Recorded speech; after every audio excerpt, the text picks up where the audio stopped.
नमस्कार। अगर आपको सनातन धर्म या हिंदू धर्म के बारे में अच्छी तरह समझना हो तो ये वाली वीडियो देखो। तो अब मैं बात करूंगा कि जीवों को जिंदा कैसे और क्यों माना जाता है, और इसके साथ साथ मैं एक और सनातन सत्य यानी कि जीवात्मा की बात भी करूंगा। तो देखो, साइंस के हिसाब से उन जीवों को जिंदा माना जाता है जो कम से कम एक सेल या एक कोशिका से बने हों और जो प्रजनन कर सकते हों, यानी कि अपने दम पर और जीवों को पैदा कर सकते हों, और जो किसी भी तरह से अपना पालन पोषण कर सकते हों। एग्जाम्पल के लिए, जब पृथ्वी पर शुरू में जो जीव बना था तो उसमें भी एक कोशिका थी, और फिर उसने अपना पालन पोषण करते हुए और भी जीवों को पैदा किया, तो साइंस के हिसाब से वो जिंदा था। फिर एवोल्यूशन के साथ दो कोशिका वाले या दो सेल वाले जीव बने, और फिर आगे भी ये प्रक्रिया चलती रही। लेकिन हाँ, यहाँ एक बात और ध्यान देना कि साइंस के हिसाब से जैसे एक सेल वाला जीव जिंदा होता है, लेकिन एक सेल वाली हर चीज ना तो जीव होती है और ना ही जिंदा होती है। एग्जाम्पल के लिए, स्पर्म या शुक्राणु, क्योंकि इसमें भी एक सेल होता है, लेकिन स्पर्म अपने दम पर और स्पर्म को या और जीवों को पैदा नहीं कर सकता, ना ही अपने दम पर अपना पालन पोषण कर सकता है। इसीलिए साइंस के हिसाब से स्पर्म ना तो एक जीव है और ना ही जिंदा है। फिर भले ही स्पर्म के द्वारा मूवमेंट या हलचल की जाती हो, यानी कि स्पर्म भले ही फिर एक जगह से दूसरी जगह तक जाता हो, लेकिन जब ये स्पर्म अंडे के साथ मिलकर फिर से एक कोशिका के रूप में जाइगोट बनता है, तो ये जाइगोट साइंस के हिसाब से एक जीव बोला जाता है और जिंदा भी माना जाता है, क्योंकि वो अपना पालन पोषण करते हुए इंसान बनने के बाद आगे चलकर और भी जीवों को पैदा कर सकता है। अच्छा, इन बातों से ये भी पता चलता है कि ईश्वर की अचेतन माया जो हर जगह मौजूद होती है, यानी कि एक सेल या दो सेल या जाइगोट जैसे जीवों के अंदर भी और बाहर भी, और वो माया ही जीवों के शरीर से भी जुड़ी होती है। इसीलिए वो माया ही इन जीवों के लिए इनके शरीर के हिसाब से लाइफ एनर्जी या प्राण का काम करती है, और तभी ये जीव जिंदा रहते हैं या जिंदा कहे जाते हैं, फिर चाहे इनमें जीवात्मा हो या ना हो। और इससे हम ये भी समझ सकते हैं कि प्राण या लाइफ एनर्जी की तरह काम करना माया का स्वभाव होता है। अच्छा, अब अगर मैं हमारी फिलोसॉफी के हिसाब से बताऊं कि किन जीवों को जिंदा माना जाता है, तो हमारी फिलोसॉफी के हिसाब से किसी भी जीव को जिंदा मानने के लिए उस जीव में ये 4 लक्षण होने चाहिए। जैसे स्थूल शरीर, तो अलग अलग तरह का स्थूल शरीर सभी जीवों के पास होता है, और इसके अलावा सूक्ष्म शरीर, कारण शरीर और जीवात्मा। तो अभी मैं जो भी बताऊंगा उसको ध्यान से सुनना। तो जैसा मैंने पहले भी बताया था कि ईश्वर की अचेतन माया हर जगह होती है, यानी कि हर तरह के जीवों के शरीर से जुड़ी होती है। तो यही अचेतन माया अपने आप या अपने स्वभाव से जीवों के शरीर के लिए लाइफ एनर्जी या प्राण का काम भी करती है, मतलब जीवों को जिंदा रखती है। और फिर जब भी ऐसा जीव मौजूद होता है जिसके स्थूल शरीर में दिमाग या ब्रेन हो या बन सकता हो, तो उस दिमाग वाले शरीर से जुड़ी होने की वजह से शरीर वाली अचेतन माया ही चेतन हो जाती है, और फिर उस चेतन माया को जब खुद के होने की समझ होती है और स्थूल शरीर का अनुभव होता है, तो तभी उस अचेतन माया का सूक्ष्म शरीर बनता है, और इसी को ही जीवात्मा कहते हैं। और ये सब कुछ एक साथ होता है। वैसे सूक्ष्म शरीर को आप जीवात्मा का शरीर भी मान सकते हो, और इसके साथ साथ आप ये भी मान सकते हो कि जीवात्मा का सूक्ष्म शरीर ही जीवात्मा को बाकी की अचेतन माया जो शरीर के बाहर भी मौजूद है और हर तरफ मौजूद है उससे अलग करती है। वैसे ये सूक्ष्म शरीर भी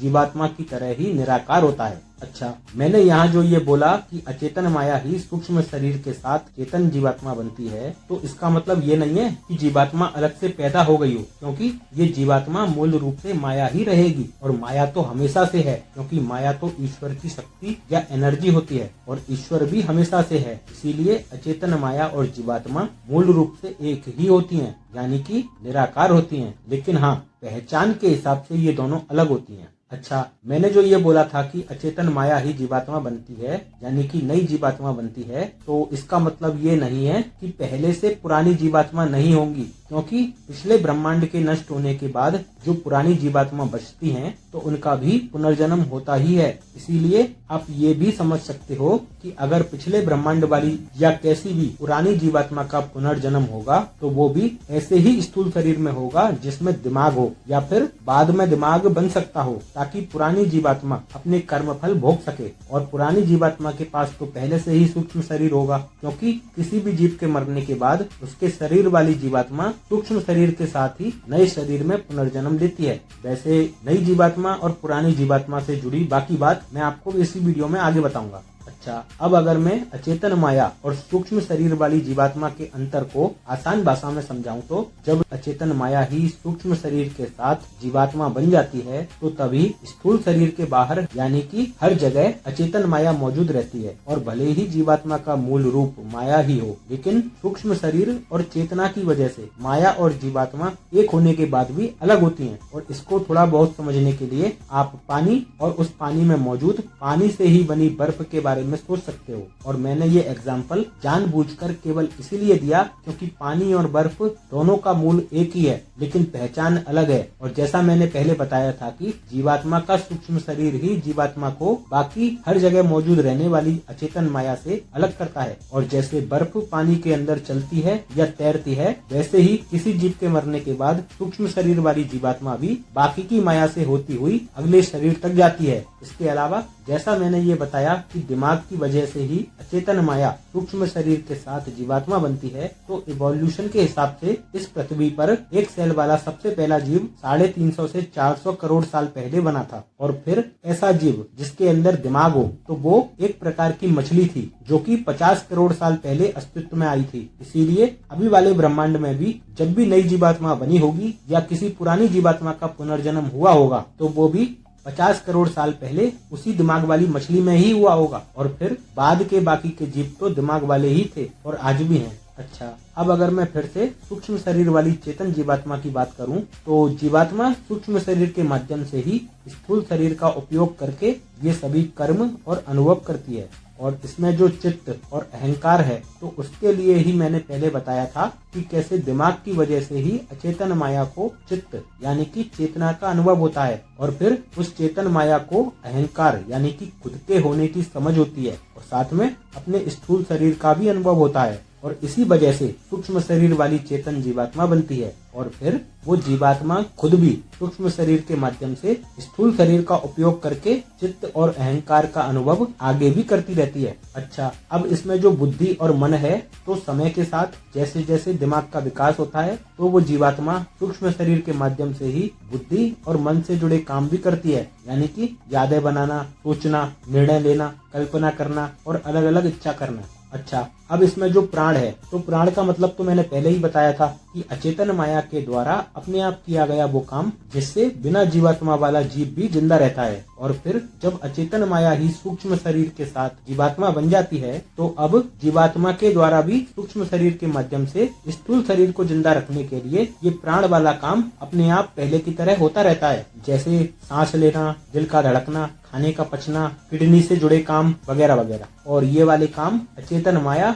या जीवात्मा के द्वारा अलग अलग जीवों में उन जीवों की जरूरत के हिसाब से अपने आप होते रहते हैं। और इसीलिए अचेतन माया को या जीवात्मा को ही प्राण भी बोला जाता है। और जो 10 इंद्रियां हैं यानी कि स्थूल शरीर में मौजूद वो 10 अंग जिनसे अनुभव किए जाते हैं, जैसे आंख, नाक, कान, जीभ और त्वचा, और जिनसे कर्म किए जाते हैं जैसे हाथ, पैर, मुंह और पीछे वाला गुप्तांग और आगे वाला गुप्तांग। तो जैसे जैसे शरीर विकसित होता है वैसे ही जीवात्मा सूक्ष्म शरीर के माध्यम से इन 10 इंद्रियों से जुड़े अनुभव और कर्म भी करती है। अच्छा, अगर मैं एक एग्जांपल दूं कि सूक्ष्म शरीर वाली चेतन जीवात्मा बनने के लिए स्थूल शरीर में दिमाग का होना जरूरी क्यों होता है, तो प्रेगनेंसी के दौरान जब पेट में जायगोट से लेकर 6 महीने तक का बच्चा बन जाता है तो यहाँ तक उस बच्चे के शरीर में जितना विकास हो चुका होता है उसकी वजह से कई तरह के लक्षण दिखने लग जाते हैं, क्योंकि उसके शरीर में मौजूद अचेतन माया जायगोट वाले रूप से लेकर यहाँ तक उस बच्चे के शरीर और जरूरत के हिसाब से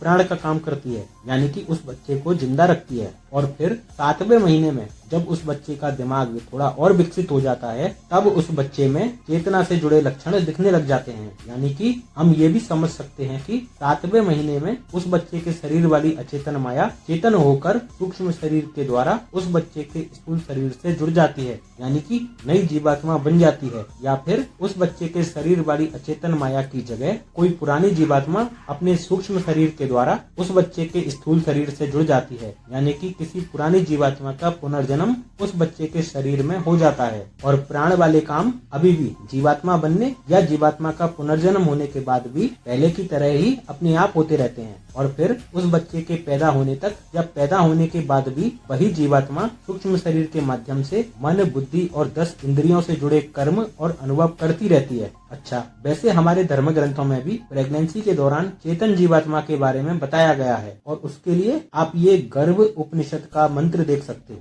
और इसके हिसाब से भी प्रेगनेंसी के 7वें महीने में चेतन जीवात्मा बन जाती है या फिर चेतन जीवात्मा का पुनर्जन्म हो जाता है। लेकिन हाँ, एक बात और कि कुछ बच्चे समय से पहले भी पैदा हो जाते हैं, जैसे कि 7वें महीने में ही या 6ठे महीने में, और तो और कुछ बच्चे 5वें महीने में भी पैदा हो जाते हैं। तो जैसा मैंने पहले ही बताया था कि अचेतन माया शरीर की जरूरत के हिसाब से प्राण का काम करती है, लेकिन जो बच्चे जल्दी पैदा हो जाते हैं तो उनके शरीर का विकास ठीक से नहीं हुआ होता है और इसीलिए उस तरह के कई बच्चों के शरीर की देखभाल मशीन और बाकी की चीजों की मदद से की जाती है और फिर या तो 7वें महीने में या फिर जैसे ही उन बच्चों का दिमाग जरूरत के हिसाब से विकसित हो जाता है तो तभी या तो नई जीवात्मा बन जाती है या फिर किसी पुरानी जीवात्मा का पुनर्जन्म हो जाता है। अच्छा, मैंने जो ये बोला कि ईश्वर की अचेतन माया या शक्ति ही हर तरह के जीव के लिए प्राण या लाइफ एनर्जी का काम करती है ताकि वो जीव जिंदा रह सकें, और मैंने जो ये बोला कि अचेतन माया से ही ब्रह्मांड बनता है और चेतन जीवात्मा भी बनती है, तो इसके लिए आप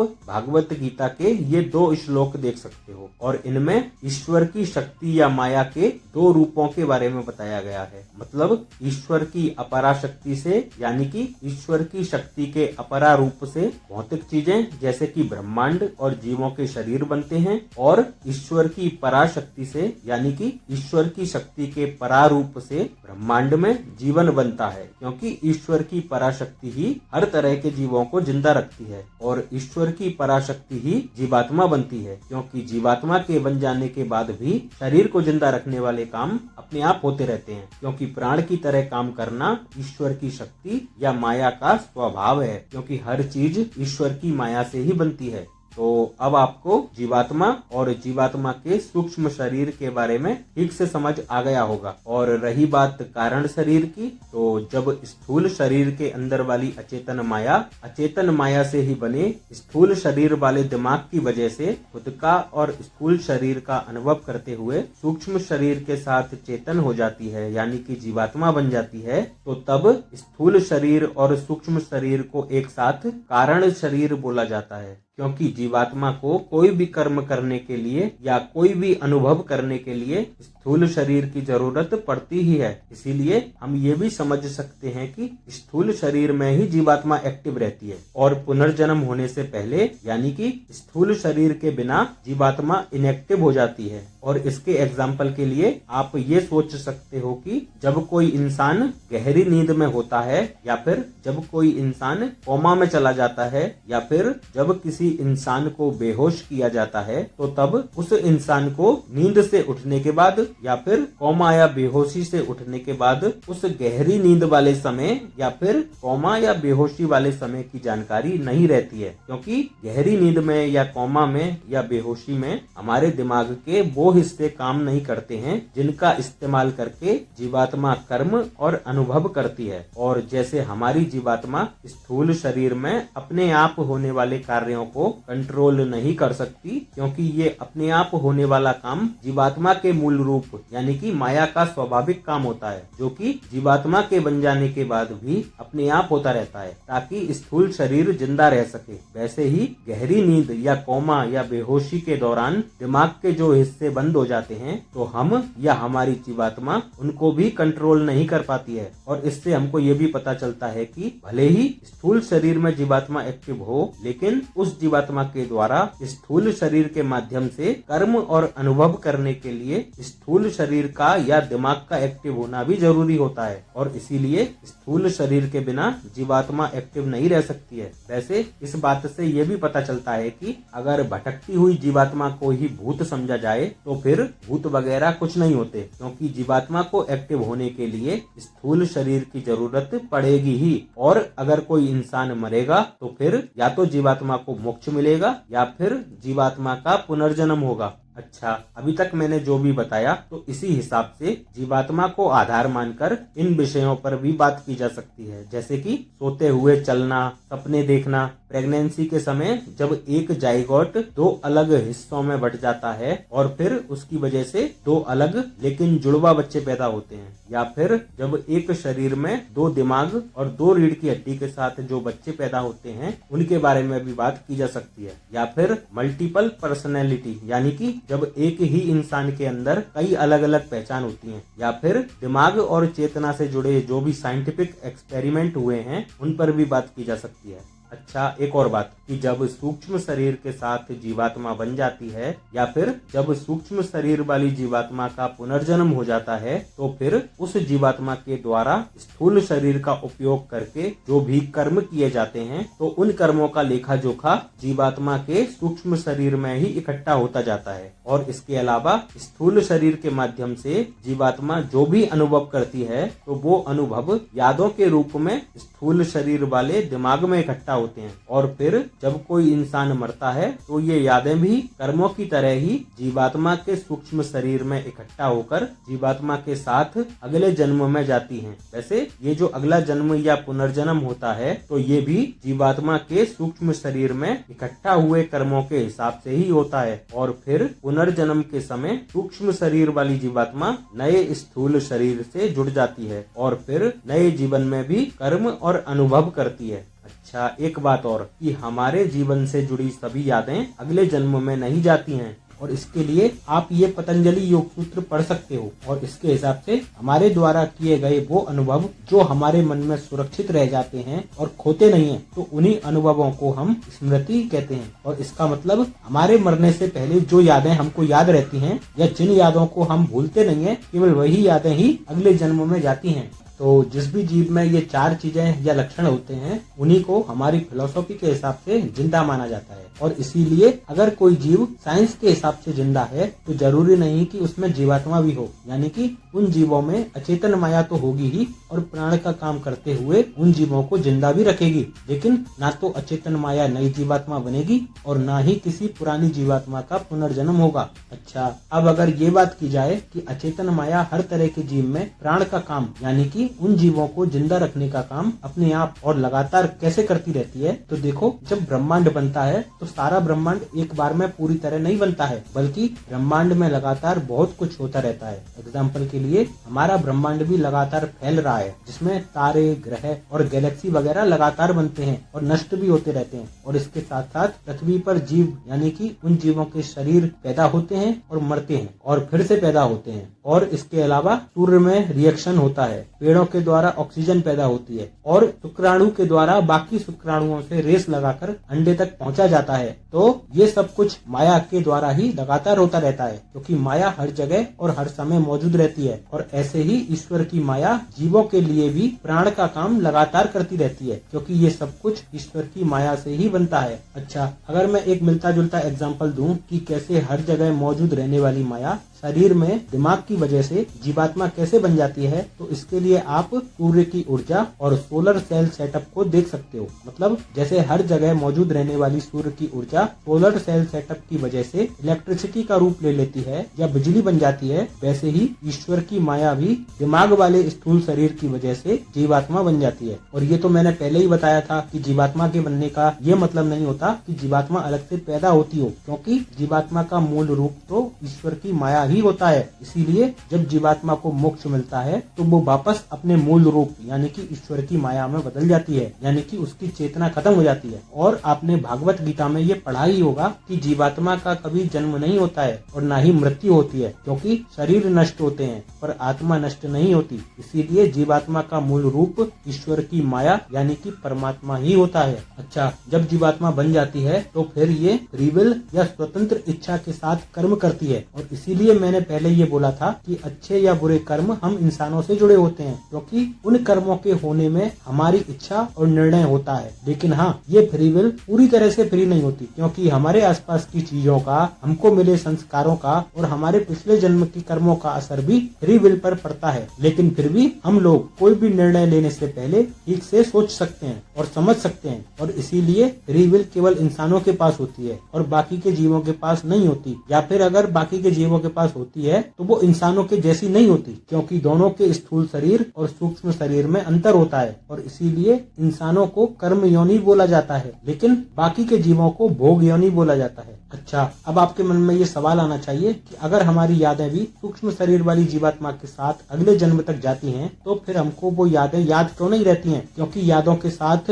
जो कर्म अगले जन्म तक जाते हैं तो वो तो हमको भोगने पड़ते हैं, तो फिर हम यादों को क्यों भूल जाते हैं? तो देखो, ये तो मैंने पहले ही बताया था कि केवल वही यादें अगले जन्म तक जाती हैं जो हमको हमारे मरने से पहले याद रहती हैं, और फिर जो भी यादें अगले जन्म तक पहुंचती हैं तो हमारे पैदा होते ही हम उन पुरानी यादों को भूल जाते हैं। और इसके लिए आप ये गर्भ उपनिषद का एक और मंत्र देख सकते हो, और इसके हिसाब से जैसे ही बच्चे का जन्म होता है तो वो मोह से ग्रस्त होकर अपनी पुरानी यादों को भूल जाता है। यानी कि जो यादें सूक्ष्म शरीर के साथ नए जन्म में आती हैं तो वो यादें शायद सूक्ष्म शरीर से निकलकर नए स्थूल शरीर वाले दिमाग में नहीं जाती होंगी, क्योंकि 7वें महीने से लेकर बच्चे के पैदा होने के समय तक और आगे भी बच्चे का विकास उतना नहीं हो पाता है जिससे वो बच्चा उन पुरानी यादों को समझ सके, और फिर नए जीवन में भी नए अनुभवों की वजह से नई यादें बनती जाती हैं और दिमाग में इकट्ठा होती जाती हैं। तो इसीलिए हमको हमारी पुरानी यादें याद नहीं रहती हैं, और शायद ऐसा होना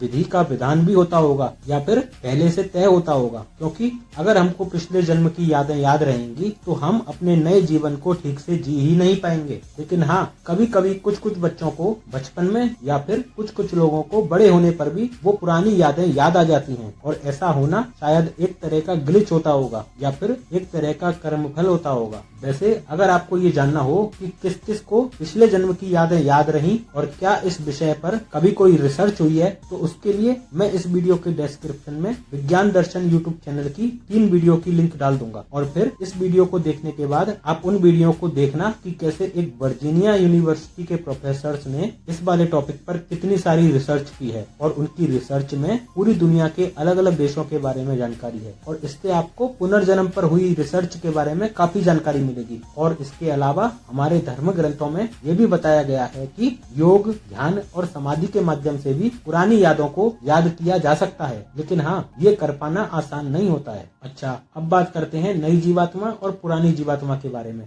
तो यहाँ पुरानी जीवात्मा का मतलब ऐसी जीवात्मा से है जिसको अभी मोक्ष नहीं मिला हो और उस जीवात्मा का बार बार पुनर्जन्म हो रहा हो। लेकिन नई जीवात्मा के बारे में मैंने इसीलिए बोला था क्योंकि हमारी फिलोसॉफी के हिसाब से इंसानों के अलावा बाकी जीवों के रूप में जो पुनर्जन्म होता है उसको भोग योनि बोला जाता है। यानी कि भोग योनि के रूप में जो पुनर्जन्म होता है वो जीवात्मा को अपने कर्म फल भोगने के लिए होता है। इसीलिए जो भी जीवात्मा पिछले ब्रह्मांड से बची होंगी तो क्या उन सब ने अपने पिछले इंसान वाले जीवन में या कर्म योनि के रूप में बहुत ज्यादा बुरे गंदे काम किए थे जो उनका पुनर्जन्म इतने सारे जीवों के रूप में लगातार हो रहा है। क्योंकि अगर हम अभी वाले ब्रह्मांड या पृथ्वी को इवोल्यूशन के साथ देखें तो आज से 450 करोड़ साल पहले पृथ्वी बनी, फिर आज से लगभग 350 करोड़ साल पहले एक सेल वाला जीव अस्तित्व में आया, फिर आज से 50 करोड़ साल पहले दिमाग वाला पहला जीव अस्तित्व में आया, और इस समय ही जीवों में जीवात्मा का पुनर्जन्म हुआ होगा, यानी कि 50 करोड़ साल पहले, और फिर आज से 3 लाख साल पहले इंसान अस्तित्व में आए। तो इसका मतलब 50 करोड़ साल पहले से लेकर 3 लाख साल पहले तक, यानी कि लगभग 49 करोड़ 97 लाख सालों तक ऐसे जीव रहे जो इंसान नहीं थे, यानी कि इन्हीं जीवों के रूप में पुनर्जन्म हुआ था। यानी कि अगर नई जीवात्मा नहीं बनती हैं और अगर पिछले ब्रह्मांड से बची हुई जीवात्माओं का पुनर्जन्म हुआ था तो वो इन्हीं जीवों के रूप में हुआ था जो 49 करोड़ सालों तक लगातार पैदा होते रहे थे और मरते रहे थे। तो अब आप खुद सोचो कि इन 49 करोड़ सालों में कितने ही करोड़ अरब खरब जीव पैदा हुए होंगे और मरे होंगे। तो क्या पुरानी जीवात्माओं ने इन्हीं जीवों के रूप में बार बार लगातार पुनर्जन्म लेकर अपने कर्मों को भोगा था? और इसके अलावा आज इंसान भी 800 करोड़ से ज्यादा हैं और वो खुद भी डेली 500 से 600 करोड़ जानवरों को खाते हैं। तो इसका मतलब रोज खाए जाने वाले 500 करोड़ जानवरों के अलावा इनसे कई ज्यादा जानवरों को पहले से पैदा करके स्टॉक में भी रखा जाता होगा। तो आप इनकी संख्या के बारे में सोचिए। और इन खाए जाने वाले जानवरों के अलावा भी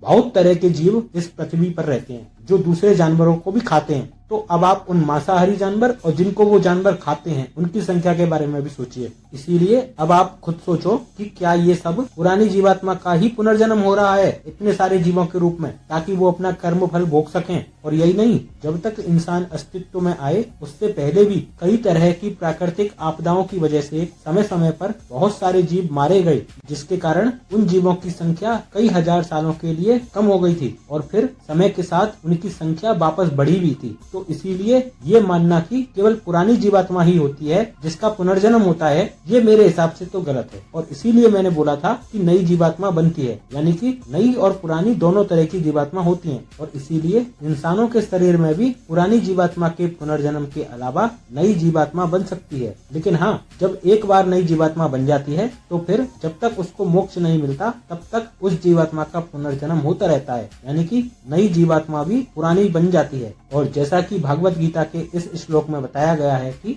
ना तो जीवात्मा पैदा होती है और ना ही मरती है, यानी कि जब किसी जीवात्मा को मोक्ष मिल जाता है तो इस चीज को जीवात्मा की मृत्यु नहीं बोला जाता है। इसीलिए जब कोई नई जीवात्मा बनती है तो उसको भी जीवात्मा का जन्म नहीं बोला जा सकता, क्योंकि जीवात्मा कहीं अलग से पैदा नहीं होती है, बल्कि अचेतन माया ही चेतन होकर जीवात्मा बनती है। तो अभी तक आपने जो सुना उससे ये भी पता लगता है कि नई जीवात्मा का पुनर्जन्म तभी होगा जब वो नई जीवात्मा पहली बार इंसान के रूप में बनी हो, यानी कि इंसान के शरीर में बनी हो, क्योंकि इंसानों को ही कर्मयोनि बोला जाता है। इसीलिए उन्हीं के द्वारा किए गए कर्मों को भोगने के लिए पुनर्जन्म होता है। और इसके अलावा अगर कोई नई जीवात्मा इंसानों के अलावा बाकी किसी जीव के अंदर पहली बार बनेगी तो फिर उस जीवात्मा का पुनर्जन्म तो होगा नहीं, क्योंकि वो वाला रूप भोगयोनि होगा। और हमारी फिलॉसफी के हिसाब से भोगयोनि वाले रूप में किए गए कर्म अगले जन्म तक नहीं जाते हैं। तो इसका मतलब जब वो भोगयोनि वाला जीव मरता होगा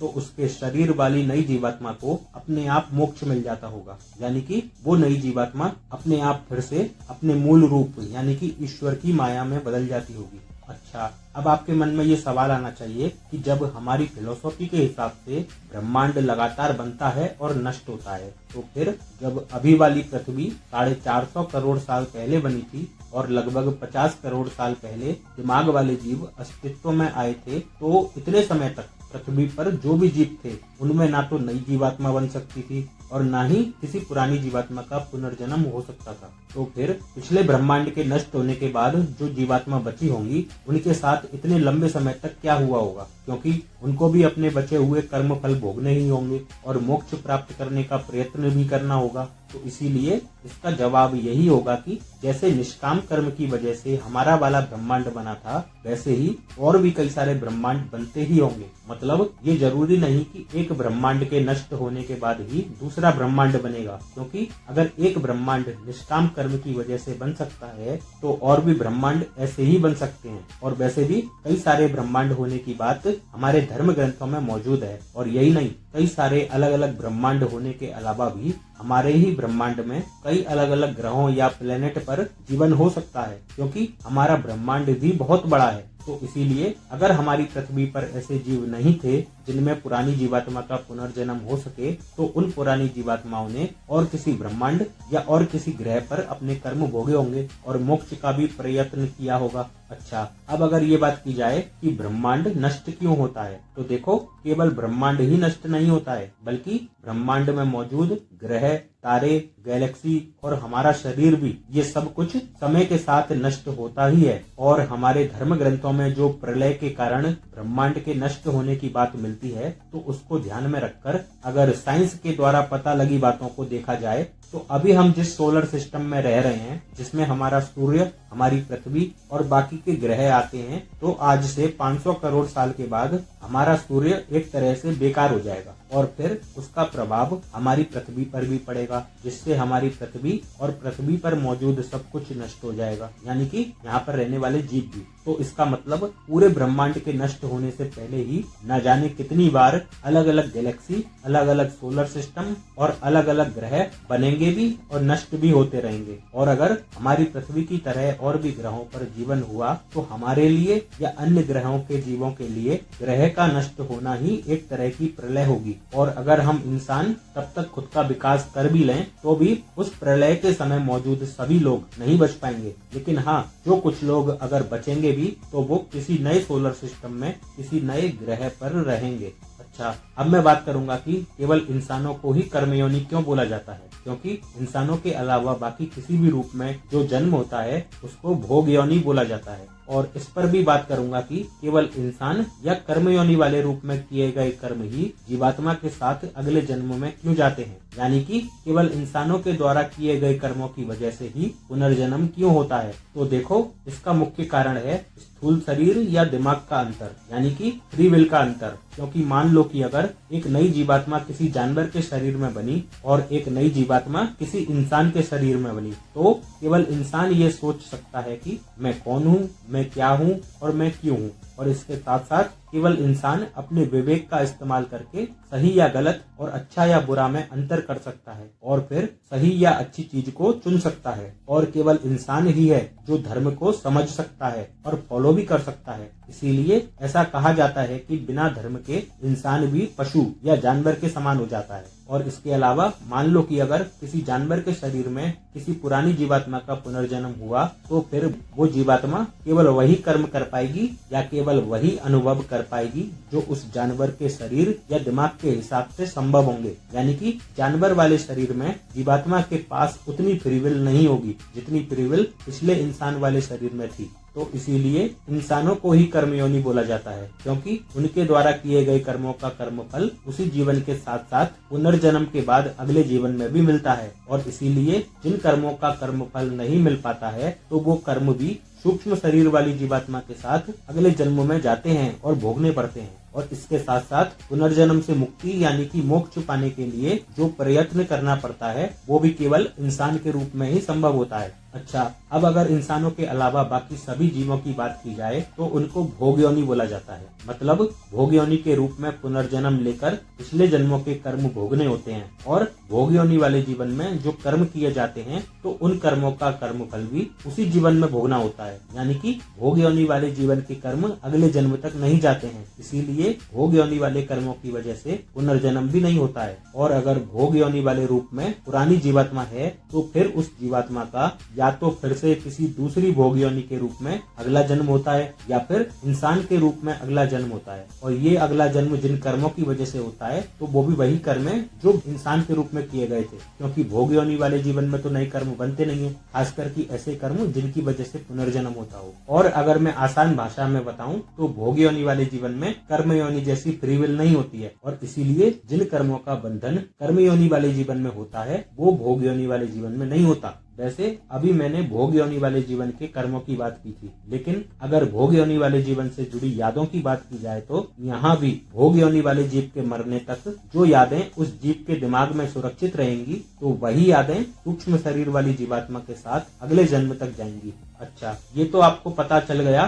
कि इंसानों के अलावा बाकी जीवों को भोग योनि बोला जाता है, लेकिन उनके साथ साथ जो पुनर्जन्म स्वर्ग और नर्क वाली जगह में होता है, तो उसको भी भोग योनि ही बोला जाता है, क्योंकि वहाँ भी कर्मों को भोगना पड़ता है। लेकिन इन सभी भोग योनि में से केवल स्वर्ग और नर्क वाली भोग योनि में ही पिछले जन्म की यादें याद रहती हैं, क्योंकि जो जानवर के रूप वाली भोग योनि होती है, तो उसमें भी जानवरों को इंसानों की तरह ही प्रेगनेंसी के बाद पैदा होकर बच्चे से बड़ा होना पड़ता है। और इसीलिए जानवरों के रूप में भी इंसानों की तरह ही जीवात्मा को अपने पिछले जन्म की यादें याद नहीं रहती हैं। और वैसे भी जीवात्मा के सूक्ष्म शरीर में जो पिछले जन्म की यादें इकट्ठा होती हैं, तो उनको जानने के लिए भी स्थूल शरीर वाला दिमाग इस तरह का होना चाहिए जो उन यादों को हैंडल कर सके, या फिर जीवात्मा उन पुरानी यादों को स्थूल शरीर वाले दिमाग के माध्यम से समझ सके। और हाँ, इस नर्क और स्वर्ग वाले जीवन